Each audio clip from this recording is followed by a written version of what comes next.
my name is Antoinette Eison. I am the OERI lead here at Madera Community College. Some of you may or may not have received an email from Rachel Angon from Follett's bookstore. So what I wanted to go over is XB-12 and how to adopt for zero textbook cost for your particular course. So how many of you guys have heard of XB-12? Okay. The goal today is to get us some familiarization with XB-12 and then walk you through how to adopt in Follett to ensure that you have a zero textbook logo on your course so long as it is applicable. If you want to walk through your adoption at during the same time or need help, please let me know and I'll be more than happy to do that as well. Okay. So we're going to identify what MIS code XB-12 is. We're going to identify how XB-12 is being used. What is open educational resources, what is ZTC, and then how to adopt for the spring 2025 schedule. I know that we're a little late on the adoption timeframe, but Rachel would much rather have correct information than incorrect information. So MIS stands for Management Information Systems. This is the California Community College's system of collecting and processing data. Part of it is to show accountability and to drive funding from the California Community College. More specifically for us at Fresno City, Clovis, Madera, and Reedley, we have grant funding for ZTC projects from the Chancellor's Office, and XB-12 is one of the data MIS points that they are going to be asking. So XB-12 is an instructional material cost section. For this case, this is something that our district has to report on our behalf. This element indicates the cost of the course materials to the section. This would be instructional materials defined by Title V. So for the purposes of MIS reporting, this really just focuses on the cost of the textbooks. So textbooks in this case will also include lab manuals and supplementary materials, including software or homework system that you're asking students to purchase. So XB-12 has these criteria. So if you want to go ahead and take a screenshot of this, and then later on at the end of the presentation, I'm actually going to share with you my PowerPoint so you have this information, but you're going to want this particular screenshot because we're going to go through different scenarios. So XB-12 letter A is for sections that have no associated cost materials. C is for those that have cost materials, none of which are passed on to students. D would be a low cost designation, meaning it's $40 plus tax to the students. Madera has a different tax percentage compared to, say, Fresno County. So for the purposes of low cost designation, it is $40 plus tax to the students. E would be a section uses no cost OER materials only. F is uses only no cost digital course materials, but does not meet the scope of the OER because OER has specific licensing, and you will know that it's OER because they have a CC BY and whatever derivative attached to it. Or it's Y. The section does not meet no cost or low cost materials, meaning it's something that you're asking students to purchase and it's more than $40 to the student. So specifically for us in OER and ZTC world, the XB-12 that we are most interested in are the following: A, C, D, E, F, and G. So section A is defined as a section when a course has no required textbook. An example of this would be the continuing work experience or cooperative work experience. It could also be a PE course, for instance, that don't actually have an assigned textbook. C is defined as a course that has a set of books, so a class set. So this could be a tangible physical book or it could be an ebook. Essentially, this would be something that faculty will pass out or distribute to the students, kind of like a lending program, where we are using copyrighted purchase materials, but the cost is not given to the student. So we pay for it. Typically, it would be like grant funding. So an example of that would be my HS-24. It's the interviewing and counseling course. There is no OER available at this time. It just takes way too much time to actually create ZTC content for it. So in this case, for my HS-24 class, we ended up buying a class set using grant funds. We bought enough copies to match the number of enrollments that we have for our students. So each student has a copy of their own, so we're not violating copyright. Letter D would be section that has a low cost designation as defined locally. State Center Community College, all of the campuses have adopted a $40 plus tax to students to give us that threshold.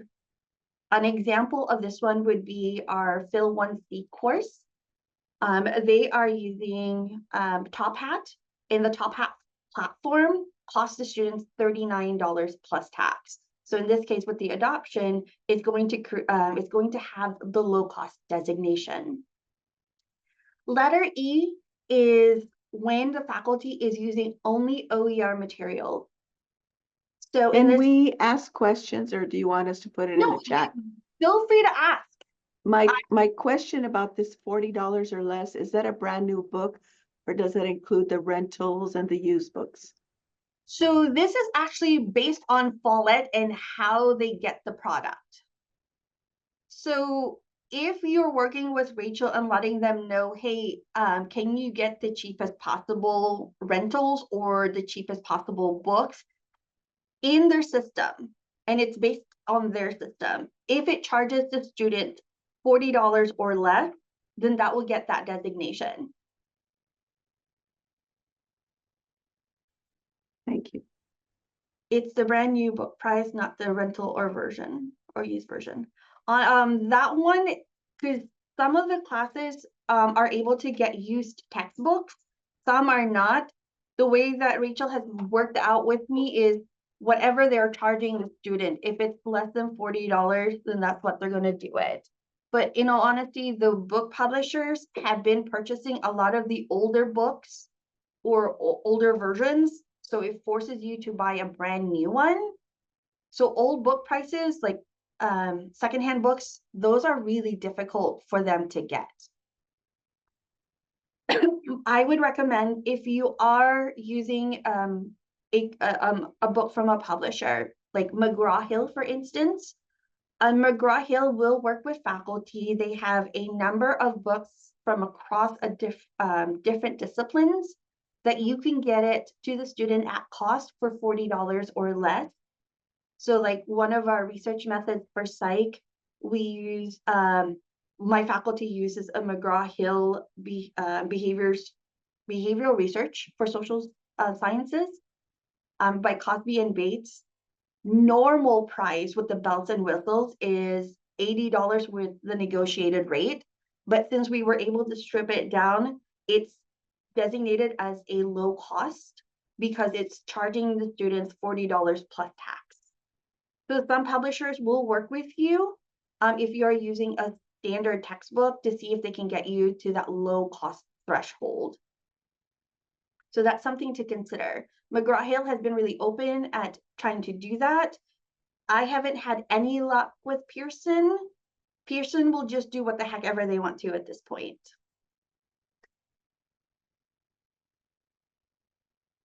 So for E, these are materials that are openly licensed. So a good one would be OpenStax. They have a repository, and all of the books that they have there are openly licensed. So for all of our Psych 2s here at Madera, we all use the Psychology 2nd edition from OpenStax. So that will have an OER designation. Then we have letter F. F is a little funky. So it uses only no-cost digital course materials that does not meet OER guidelines. So in this case, what we're really talking about is a ZTC, a zero textbook cost. where they are not using OER content, but they're pulling materials from the library, for instance. So they might have several short novels, reading guides, journals that the library has purchased, and then the faculty basically puts it together. And then we have G. This one uses a mixture of no-cost OER and other cost-bearing resources, but none are passed on to students. So in this case, my Introduction to Addiction and Drug Studies course has some OER content from Pressbooks, which is another repository. We also have a class set that matches the content that we're covering. And then I also have library materials that students, that I curated and students can actually review. So in this case, it's kind of like a mix and match bag. So those are the letters in XB-12 when you adopt for a zero textbook cost that you would need to indicate.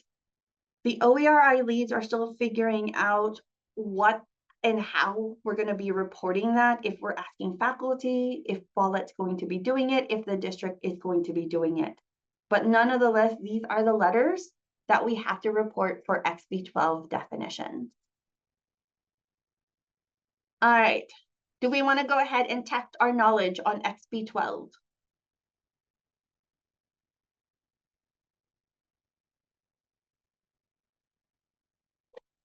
So in this case, there is a decision grid to help you identify what letter you're going to be using. And these slides will be available to you guys after the presentation is done. All right, so I have a scenario base to help us identify what kind of XB-12 lettering we're going to be reporting. So a professor requires both an OER textbook and requires a specific library license material for the course that has a cost. However, the cost is not passed on to students. So is this XB-12A, C, D, E, F, or E, F, G, or Y? Okay. So Edgar has C. Anyone else want to chime in?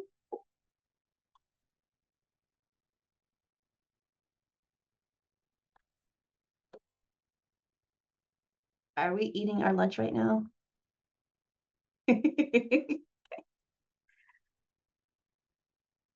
So this one is actually G.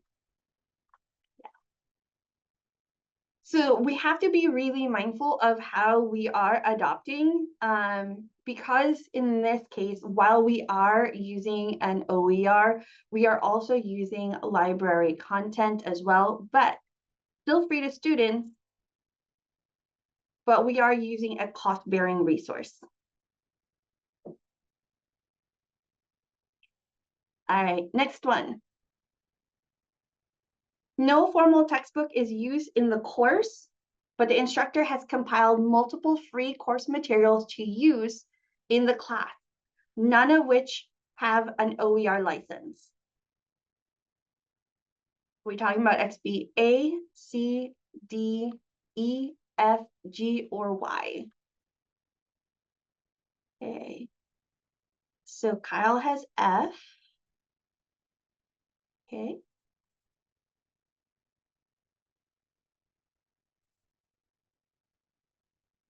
Okay. Looks like we have a fair number of Fs. So that is correct. In this case, it is using only no-cost digital courses, but since it does not have the OER, it doesn't meet the scope of the OER guidelines with its licensing. That's why it's F. All right, great job, guys. All right, next scenario.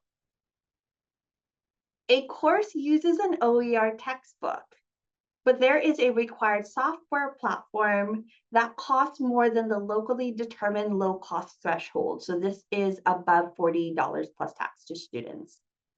Are we talking about A, C, D, E, F, G, or Y?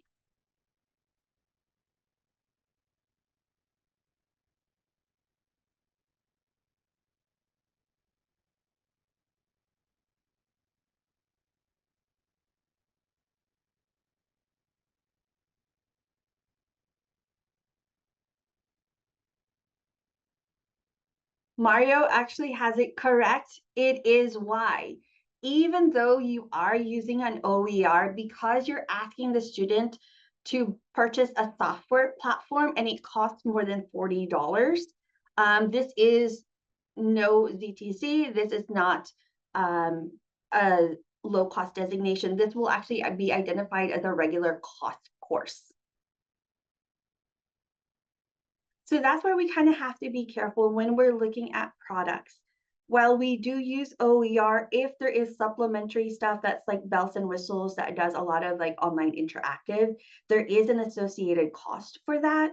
And when there is an associated cost, we want to make sure that we are mindful. Does it hit the low cost threshold, or is it above that $40? Because if it's above that $40, it's just going to look like a regular course that that has an associated cost to it. All right, next one. A professor uses an OER textbook and also incorporates some YouTube videos and the free downloadable resources for instructional support.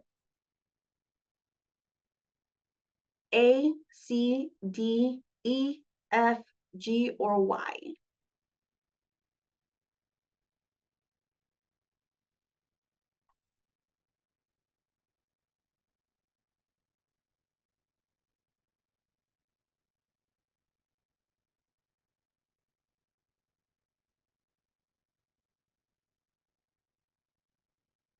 Okay, so I have G and A. Okay, E, F, or G. Ooh, oh, okay. So there's a lot more E's. So in this case, it is actually E because it uses only no-cost OER materials. So using YouTube, that could just be part of it. And you have downloadable resources to support instruction. No worries. Because resources to support instruction is not a textbook, it's not materials that we're asking them to purchase.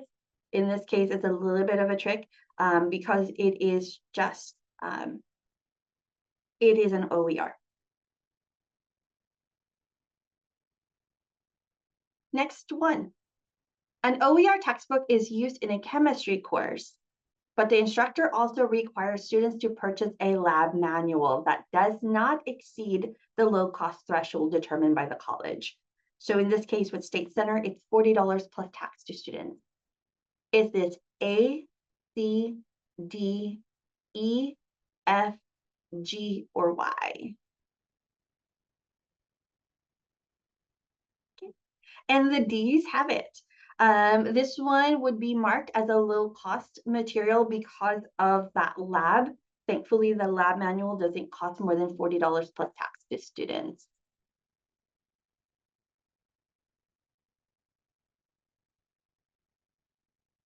A course uses a commercial textbook, but the textbook was purchased from a funding source with no cost being passed on to students.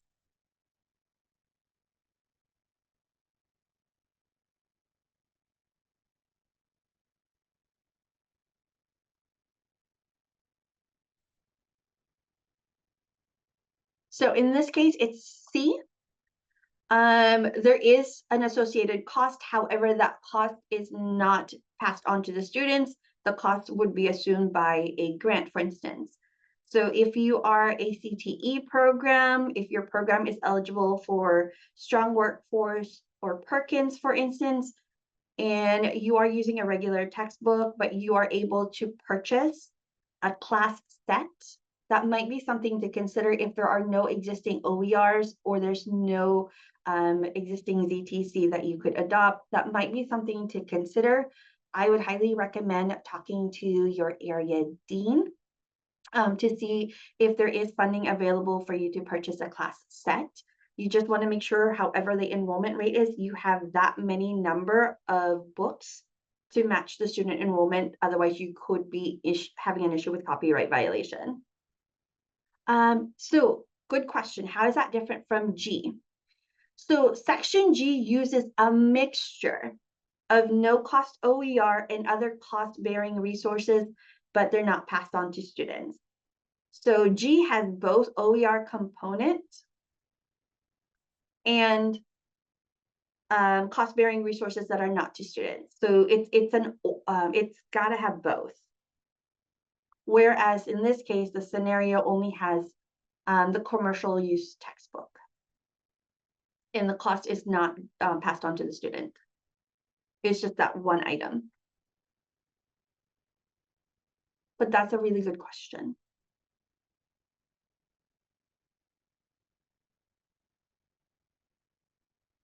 Next scenario, a PE course that is being offered does not have an associated textbook.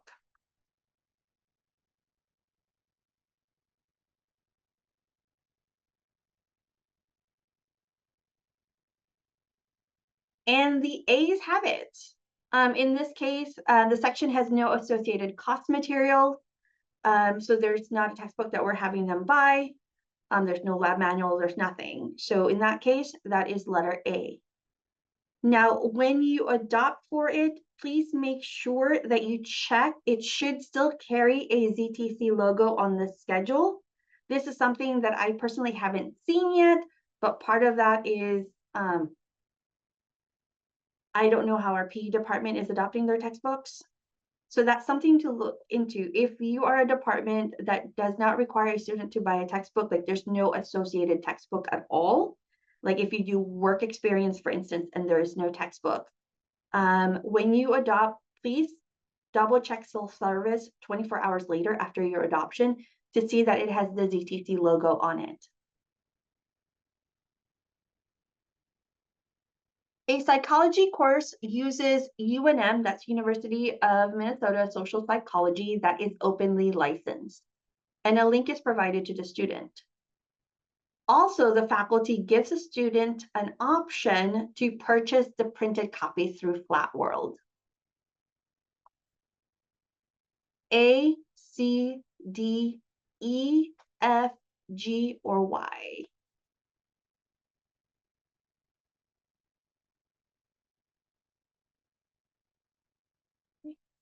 So this one still hits the threshold of an OER because we are providing the link to them and it's free to students.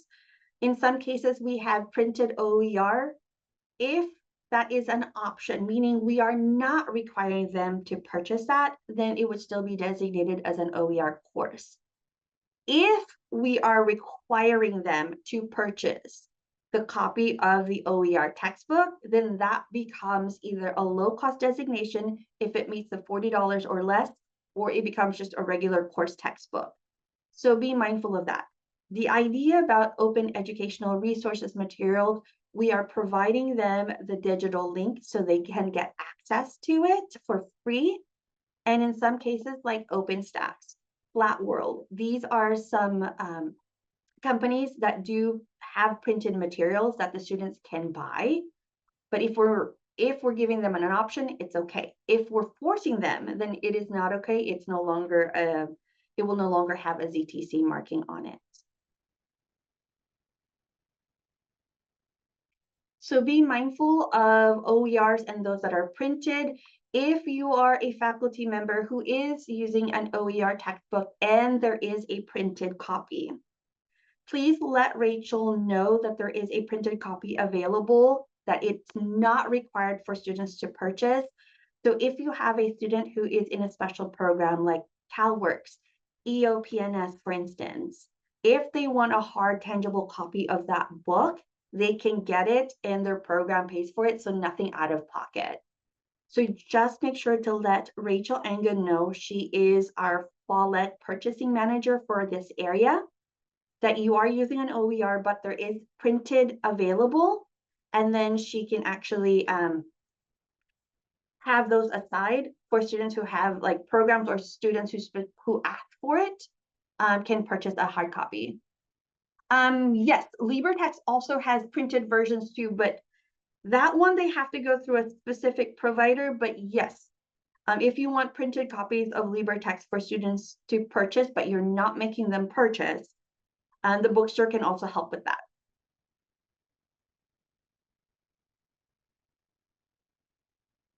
And in some cases, if there isn't a print copy, but they really want that tangible book, there is always an option for print on demand. That is something that you could talk to Rachel Engen at Follett. They do that.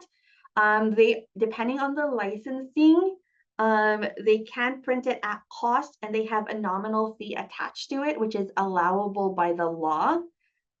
From my experience, when I tried to do that with my social psych book, it was more costly for the printed version than like a regular book. So this would actually be going through Follett. They do print on demand because they have a vendor that they use. Yeah, so for Fresno City, they have to ship it. So they don't actually do any printing, here in the bookstore. It's a company, it's called LAN. I don't know if that's the same one that you're talking about, but Yeah, it is. yeah, so the cost, it's pretty high in terms of the cost because they have to pay, for like the shipping and the handling and the, third party costs as well as Follett's costs. So it's kind of not ideal. But what Fresno City has is we do have our production office where we can make copies for free. So that's usually a good option for FCC faculty. But you can't make color copies, only black and white. And that's just for FCC faculty then. So like Madera folks can't use your service, can we? Not that I know of. You could try, but not that I know of. So Fresno City has their own print shop. Reedley College has their own print shop. If you are in one of those colleges, please work with your OERI lead to see what is available. Unfortunately, Madera doesn't have one, and I don't think Clovis has one. That might be something like if you are from either Clovis or Madera and you're interested, we can try. I know I will certainly try to see, could we use the print shop with Reedley potentially, if the student absolutely needs that copy. I haven't had any student actually like asking for a tangible copy. So far, knock on wood, my students have been okay with the digital copies that have been provided to them. Yeah, so for my understanding is it's more about the discipline. So for example, our Spanish department at FCC, it's a workbook, and every student has to have a printed copy in class in order to do the in order to participate in class. So they prefer that. And then other departments like our business administration, they just don't care, and they just supply everything digitally. They haven't had an issue with students asking for it. There might be a student that has that needs an accommodation, that needs printed copies because of accommodation, but in that case the DSPS office should provide that. There is a new proposed Title V that's going to be coming through. It's in a 45-day review. It could potentially change this current discussion that we're having about printed materials. We'll see what happens. All right, so any questions regarding the different types of XB-12 lettering?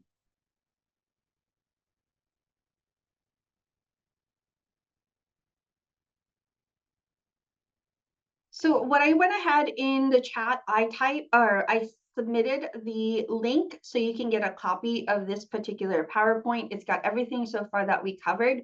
And then I'm going to walk you through a textbook adoption for zero textbook cost. These are screenshots from Follett. Unfortunately, I can't show a live version because I've already adopted for all of my textbooks, so I can't actually like walk through an adoption. But if you need help or assistance with the adoption, please let me know.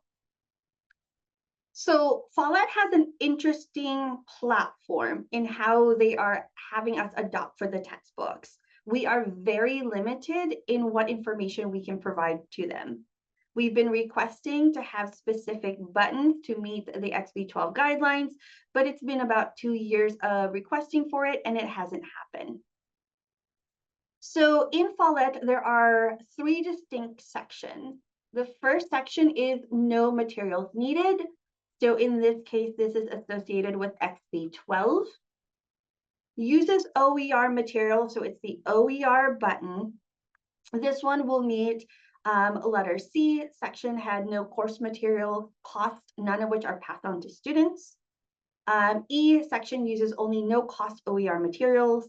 F, section uses only no cost digital course materials that does not meet the OER guidelines.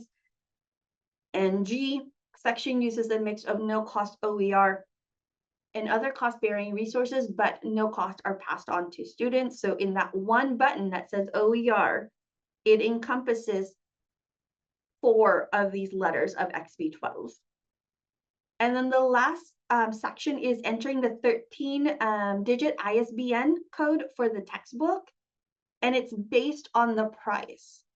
So if the cost of that book that you entered in their platform is $40 plus tax or less to students for all of it, for instance, then it will get the low cost designation. If it's over $40, then it will just be marked as a regular course. There's no symbols attached to that particular course in the schedule.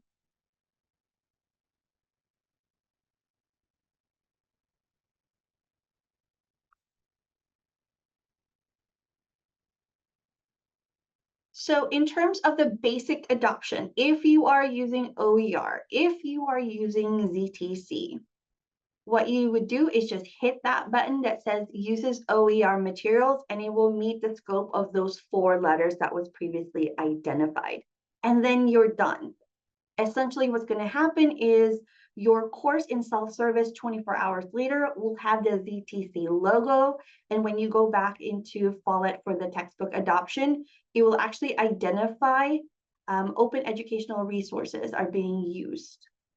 So that's the basic adoption that will get you the ZTC. So in this case where it says use the 13-digit ISBN, this particular box right here, when you put in your ISBN there, that will be the one that determines whether or not it meets the low cost designation or if it's just a regular textbook cost. If you're adopting for a course that does not have an associated textbook, it would be the no materials needed button. So that one is a very simple and quick way to adopt for OER textbooks.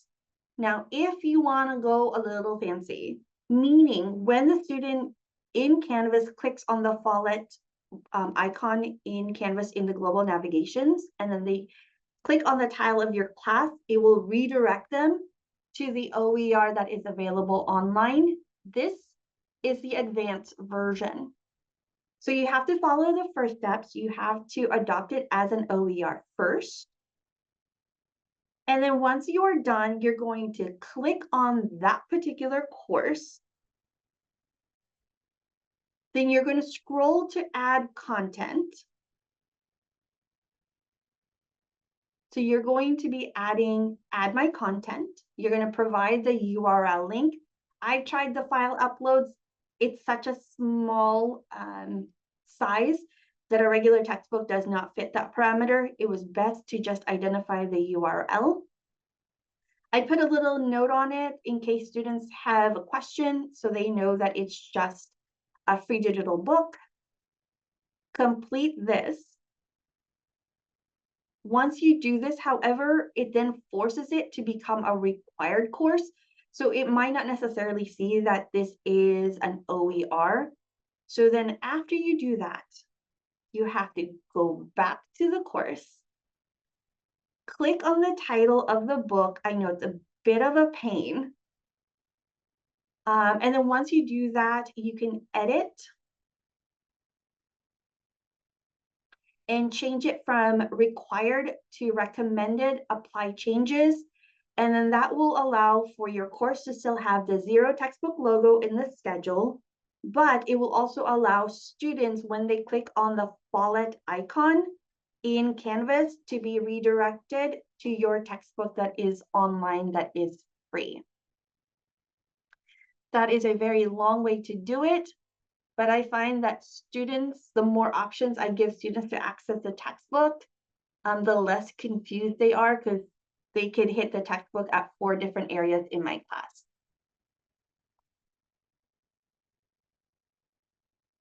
So if you have any questions regarding XB-12 or how to adopt for OER textbook, please make sure to get a hold of your OER leads for this for your campus.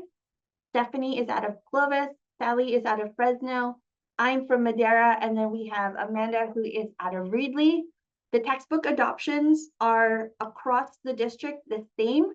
So in the chat, you do have access to this PowerPoint that gives you directions on how to download, how to do your textbook adoption, as well as the various letters associated with XB-12. So I've purposely left room in this presentation to allow folks to walk through a textbook adoption and then ask questions if there are any questions. So I'm going to go ahead and do a stop share. Does anybody have any questions regarding XB-12 or textbook adoption? Or want to walk through it? My last presentation last week, I actually walked through with a faculty on how to do their textbook adoption.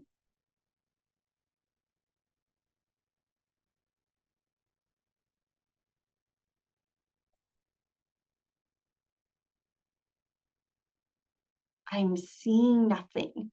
I am hearing nothing. So if you think you're good, if you think you're comfortable, thank you so much for coming to today's presentation. I hope this helps. And if you have any questions regarding textbook adoptions, please make sure to contact your leads. The PowerPoint is there to serve as a guide as well, and it will walk you through on how to do the textbook adoptions, and it also has the information on XB-12. So if you have questions, stick around. If not, have a good Tuesday lunch. I will see some of you guys later on today.